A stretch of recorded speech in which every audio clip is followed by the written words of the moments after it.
BLA نے جو کچھ دن پہلے کانوائے پہ حملہ ہوا تھا اس کی ذمہ داری قبول کر لی ہے۔ یہ حملہ جو تھا وہ ایک سیوسائیڈ بامبر کے ذریعے کرایا تھا۔ BLA افغانستان کی سرزمین کو پاکستان کے اگینسٹ استعمال کرتا ہے۔ BLA کی فنڈنگ اور تانے بانے وہ انڈیا سے جڑتے ہیں۔ ملیٹنٹ کمانڈر جو خزدر کا انچارج تھا وہ بھی دہلی میں کم از کم 4 ماہ تک رہا۔ 2017 میں ایک اور کمانڈر اسلم بلوچ نے انڈیا کا دورہ کیا۔ سوال یہ ہے BLA کے جو لوگ ہیں وہ صرف انڈیا ہی کیوں جاتے ہیں علاج کرانے؟ خواتین و حضرات السلام علیکم، میں ہوں آپ کی میزبان یاسمین آفتاب علی، چینل اور پروگرام یاسمین آفتاب علی کے ساتھ۔ BLA نے جو کچھ دن پہلے ایران کی آنے والے کانوائے پہ حملہ ہوا تھا اس کی ذمہ داری قبول کر لی ہے، اور انہوں نے کہا ہے کہ ہم نے یہ حملہ جو تھا وہ ایک سیوسائیڈ بامبر کے ذریعے کرایا تھا۔ BLA افغانستان کی سرزمین کو پاکستان کے اگینسٹ استعمال کرتا ہے۔ وہ افغانستان سے آپریٹ کرتے ہیں۔ پاکستان کئی دفعہ افغانستان کو یہ شکایت کر چکا ہے کہ آپ کی سرزمین ہمارے اگینسٹ استعمال کر رہی ہے، مگر تمام پروف کے باوجود افغانستان اس بات کو ماننے کو تیار نہیں ہے۔ BLA کی فنڈنگ اور تانے بانے جو ہیں وہ انڈیا سے جڑتے ہیں۔ اس واقعے کے بعد جیو کی ایک رپورٹ کے مطابق کراچی میں ایک شخص کو گرفتار کیا گیا جس کے پاس بے حد اسلحہ تھا اور بہت سارے مختلف جعلی پاسپورٹس تھے۔ اس کو را کا ایجنٹ بتایا جاتا ہے۔ لیکن اگر ہم تھوڑا سا پیچھے جائیں تو دی ہندو نے اپنی ایک رپورٹ میں کہا کہ BLA کا ایک کمانڈر طبی علاج کے لیے انڈیا گیا۔ اس کے علاوہ ایک اور ملیٹنٹ کمانڈر جو خزدر کا انچارج تھا وہ بھی دہلی میں کم از کم 4 ماہ تک رہا سو کالڈ علاج کے لیے۔ 2017 میں ایک اور کمانڈر اسلم بلوچ نے انڈیا کا دورہ کیا، جہاں وہ نیو دہلی میں اس نے اپنا علاج کرایا۔ اچھا، سوال یہ ہے کہ BLA کے جو لوگ ہیں ملیٹنٹس وہ صرف انڈیا ہی کیوں جاتے ہیں علاج کرانے؟ کیا کوئی خاص وجہ ہے؟ خاص وجہ تو یہ ہے کہ علاج کے نام پہ جاتے ہیں، واللہ عالم کہ وہ علاج ہوتا ہے یا 2-4 دن ویسے ہی پیسے ویسے دے کے، پاکستان کی طرح کا ملک ہے تو وہ ایک ہوٹل کی طرح ہسپتال کو استعمال کر کے اور آ جاتے ہیں۔ پاکستان نے اکثر یہ کہا کہ BLA انڈیا کی پروکسی کے طور پہ پاکستان کے خلاف کام کرتا ہے۔ قندھار اور جو جلال آباد کی کونسلیٹ ہے ایران کی، ان کو استعمال کیا جاتا ہے۔ وہاں پہ BLA کے ملیٹنٹس کی ٹریننگ بھی کی جاتی ہے، ان کو یہ آمر وغیرہ بھی دیا جاتا ہے اور فائنینشیل ایڈ بھی مہیا کی جاتی ہے۔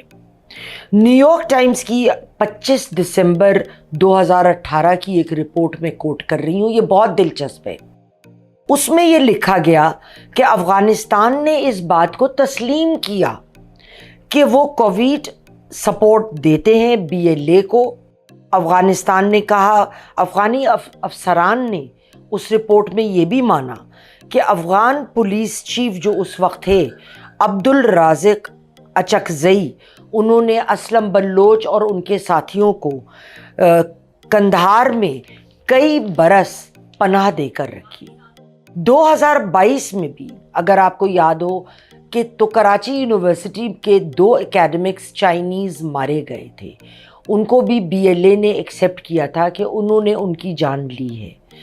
سوال صرف چائنا کا نہیں ہے، سوال یہ ہے کہ جب بھی پاکستان کسی ملک کے ساتھ قربت رکھتا ہے یا قریب ہوتا ہے تو ان تعلقات کو نقصان پہنچانے کے لیے، تاکہ پاکستان کو اگر کہیں سے اکنامک ہیلپ مل رہی ہے، کوئی اکنامک پروگرامز میں سپورٹ مل رہی ہے، کوئی انفراسٹرکچرل سپورٹ مل رہی ہے یا لونز کی فیسلٹی ہے، تو وہاں پہ تعلقات کو خراب کیا جائے۔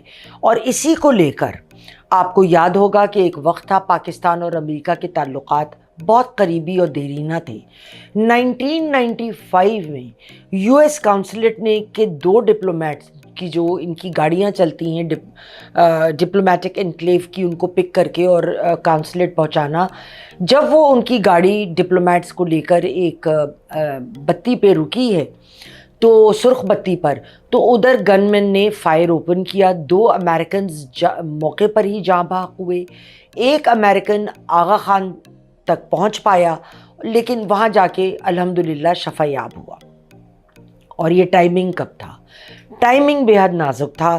یہ اس وقت کی بات ہے جب first lady Hillary Clinton Pakistan آنا چاہ رہی تھیں تاکہ پاکستان اور امریکہ کے تعلقات کو مضبوط کیا جائے، اور اس کے کچھ عرصے بعد شہید بے نظیر بھٹو محترمہ جو اس زمانے میں پرائم منسٹر تھیں، ان کا امریکہ جانے کا اور دورہ کرنے کا ارادہ تھا۔ سوال یہ ہے کہ سارے معاملات ایسے موقعوں پہ کیوں ہوتے ہیں جب کوئی باہر کے ڈگنیٹریز آئے ہوتے ہیں، جب کوئی یہ ثابت کرنا ہو کہ جی پاکستان ایک فیلڈ سٹیٹ ہے، یہ دکھانا ہو پاکستان ایک کی گورنمنٹ فیلڈ ہے۔ اب یہ نہیں ہوگا کہ جب یہ سارا مسئلہ، یہ والی سمٹ ختم ہو جائے گی تو ہمیں سکون کا سانس آئے گا، آگے حالات بہتر ہو جائیں گے، ایسا مجھے ہوتا نظر نہیں آ رہا۔ یہ معاملات ابھی طول پکڑیں گے، کیونکہ اس کے ایک ماہ بعد اس کانفرنس کے جو ہیڈ آف دا گورنمنٹس ہیں ان کی بھی ایک اور میٹنگ ہے، اور وہ بھی پاکستان میں ہے، وہ بھی اسلام آباد میں ہوگی۔ تو میرا سوال یہ ہے کہ تمام علاقے، بے شک کراچی کے ہم کور نہیں کر سکتے تھے، ہر مارکیٹ کو، ہر علاقے کو کرنا تو پاسبل فزیکلی ہو ہی نہیں سکتا کسی بھی دنیا میں، کہیں یہ ممکن نہیں ہے، لیکن جدھر سے کانوائے نے گزرنا تھا، جدھر سے گاڑیاں نے گزرنا تھا، چونکہ یہ معاملات ہوتے ہیں۔ اور دیکھیے دشمن جو ہے وہ آپ کے کمزور لمحے کا تھوڑی انتظار کرتا ہے کہ آپ کو جب طاقت ہوگی تو ہم اٹیک کریں گے، وہ تو آپ کی کمزوری کا انتظار کرے گا، جہاں پہ آپ ویک ہوں گے۔ اور جو شخص اٹیک کرتا ہے اس کو پتہ ہوتا ہے کہ آپ نے کدھر اپنی تعیناتی کی ہے سیکیورٹی، کدھر آپ نے تعیناتی نہیں کری ہے۔ تو آگے جو معاملات آنے والے ہیں ان کو بہت زیادہ سوچ سمجھ کر دیکھنا ضروری ہے۔ اور اس ضمن میں میں ایک بات یہاں ضرور ایڈ کرنا چاہوں گی کہ جو پی ٹی آئی نے اس قدر زیادہ شور مچایا کہ ارے بھئی ڈیموکریٹک رائٹس ہمارے تو وائلیٹ ہو گئے، فنڈامنٹل رائٹس وائلیٹ ہو گئے، لیکن اگر بے حساب لوگوں کو کیپٹل میں جانے کی اجازت دی جائے، کیا پی ٹی آئی یہ گارنٹی کرے گی کہ ان کی صفوں میں کوئی کلر، مرڈرر یا آگے اٹیکر، پوٹینشیل اٹیکر نہ بیچ میں شامل ہو کے آ جائے کہ یہ تو جا سکتے ہیں اندر، تو ہم اس کی آڑ میں آگے نکل جائیں اور آنے والے ڈگنیٹریز کی کانوائز پہ اٹیک کریں یا کوئی اور نقصان کریں، تو اس کا کون ذمہ دار ہوگا؟ تو کیا خان صاحب کو یہ سوچ کبھی نہیں آئی؟ انہوں نے ملک کے لیے نہیں سوچا؟ اور وہ الٹا بیرسٹر صاحب نے تو کمال ہی کر دیا، انہوں نے تو جو فارن منسٹر آ رہے ہیں انڈیا کے ان کو دعوت دے ڈالی کہ آپ ہمارے لیے بولیں، آپ ہمیں جوائن کریں۔ مطلب آپ یقین کیجئے کہ انڈیا کے ہر ٹی وی چینل نے یہ اٹھایا ہے اور خوب نکو ہوئے ہیں، پوری دنیا میں ہمارا مذاق اڑ کے رہ گیا۔ میرے کانٹیکٹس ہنس رہے تھے جو وہاں بیٹھے، جو میرے دوست احباب ہیں، کہ یہ لیول ہے آپ کے ہاں کے پولیٹیشنز کا۔ بہرحال آئی ہوپ کہ یہ سارے معاملات خوش اسلوبی سے طے ہو جائیں اور مزید کوئی خرابی نہ ہو، مزید کوئی، لیکن اس میں ہمیں بہت زیادہ ہماری فورسز کو اور لوکل ادارے جو ہیں سیکیورٹی کے ان کو ویجیلنٹ ہونے کی ضرورت ہے۔ خواتین و حضرات، اگلے پروگرام تک کے لیے خدا حافظ۔